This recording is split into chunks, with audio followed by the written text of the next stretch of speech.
What sex tip do you think everyone should know? Having sex before you go out for the night is better than doing it at the end of a night with dinner, dancing, etc. You're more into it, working up the appetite, and can still have sex again later. My wife and I tend to just go to a nice restaurant on our date nights. We both enjoy good food.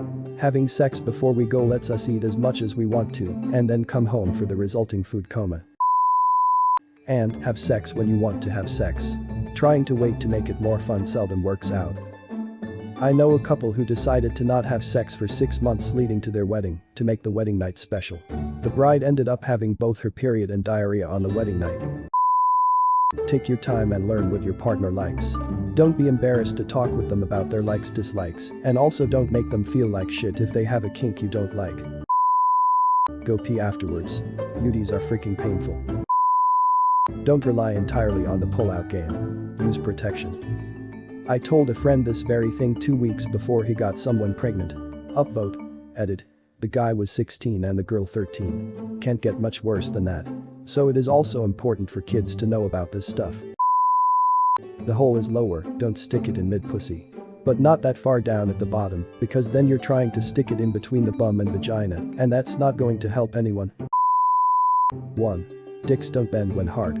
So try not to literally destroy it if you're riding one. 2. If you're doing oral on a woman and she says keep doing what you're doing, do literally that same motion and speed.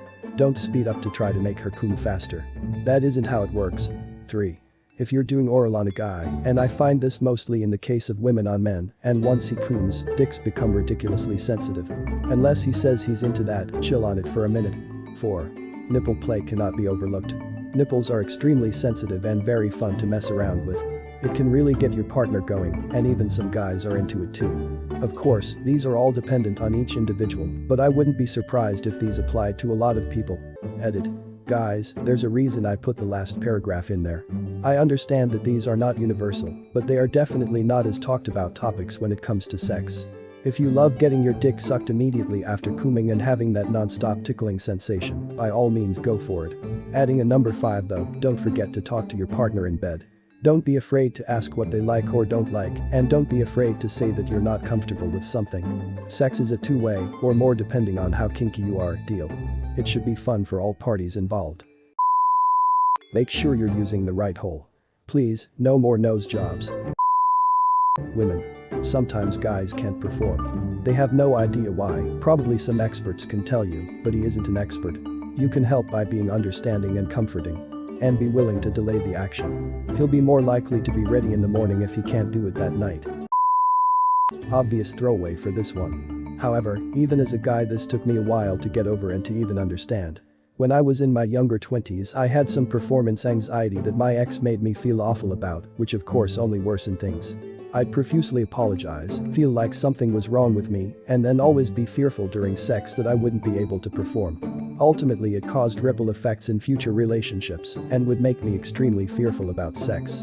When I met my now wife and couldn't get it up one day because of the same old anxiety, her response was just, hey, it happens. Don't feel bad and don't worry. We can have fun in other ways too. It felt like a huge weight off my shoulders, and I haven't had issues in ages. That's not to say I sometimes just don't feel like having sex, we all get exhausted or stressed at times.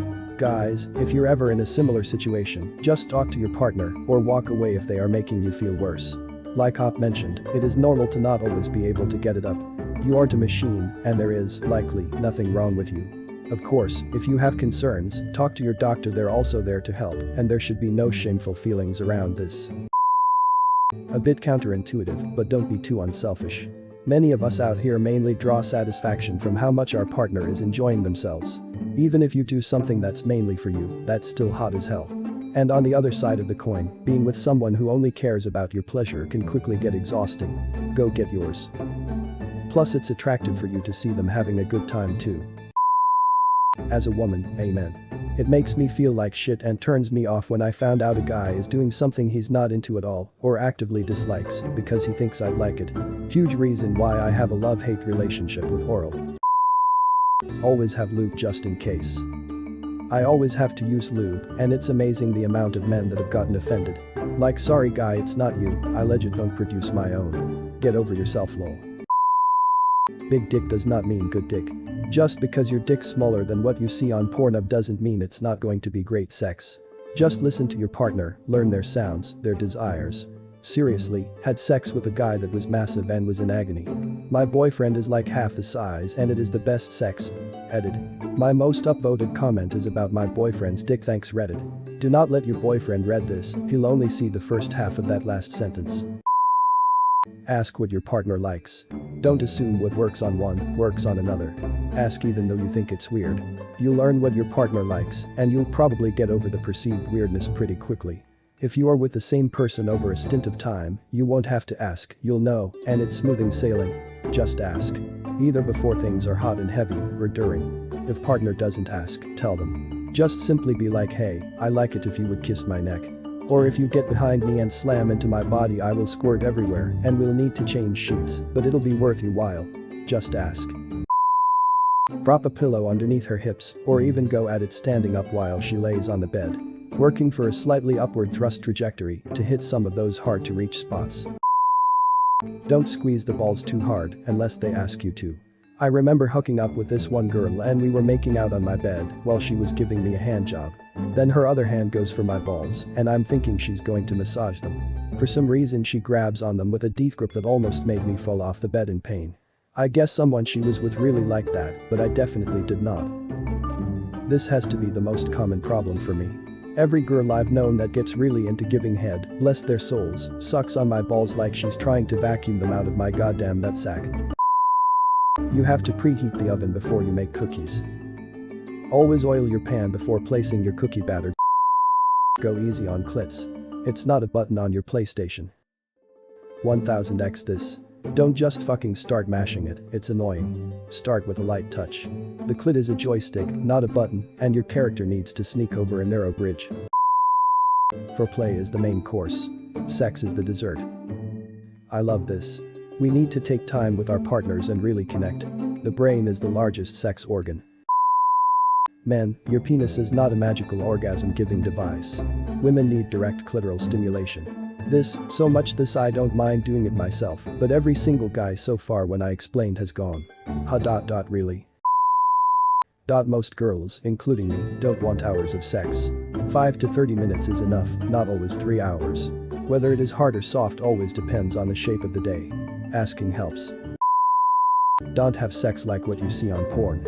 It's not real life and those girls are paid, they're not being pleasured.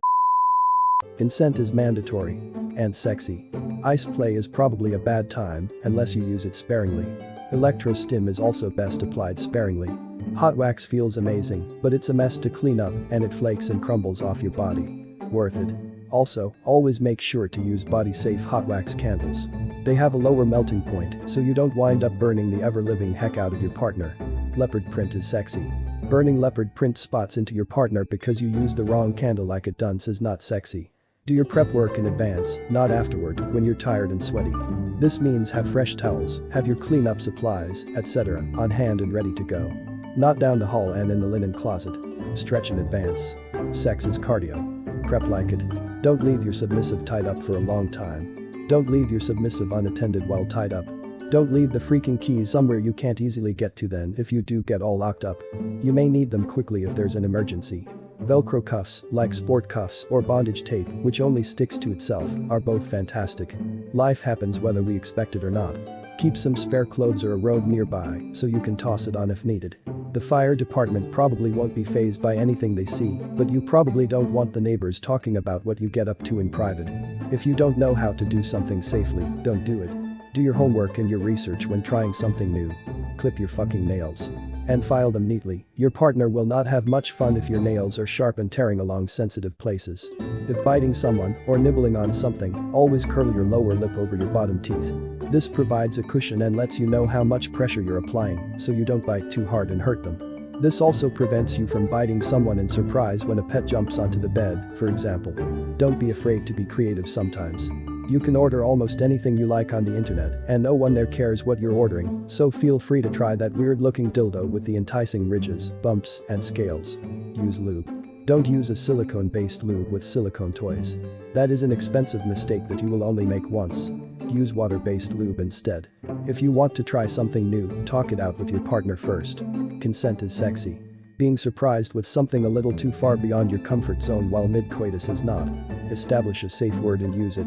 Respect it. If someone calls a full stop, you stop. If you're doing anal, use lube. If you think you're using enough lube, you're not using enough lube. Use more lube. Get yourself tested between partners, just in case. Discuss pubic hair with your partner in advance. For as much as some people prefer unnatural, there are also others who don't like getting your short end curlies in their teeth while giving oral. Not everyone tosses salad, and that's okay. Not all of your fetishes have to agree, and that's okay, too. It's alright to experiment a little or do something solely because it makes your partner melt and make fun little noises, even if it wouldn't normally be your cup of tea. Remember, you have a safe word and you can stop if you need it. If someone shares their fetishes with you, keep their secrets. Those are personal, don't go blabbing about them in public. Edit. Use more lube. And play safe. No means no. Thanks for watching. Be safe.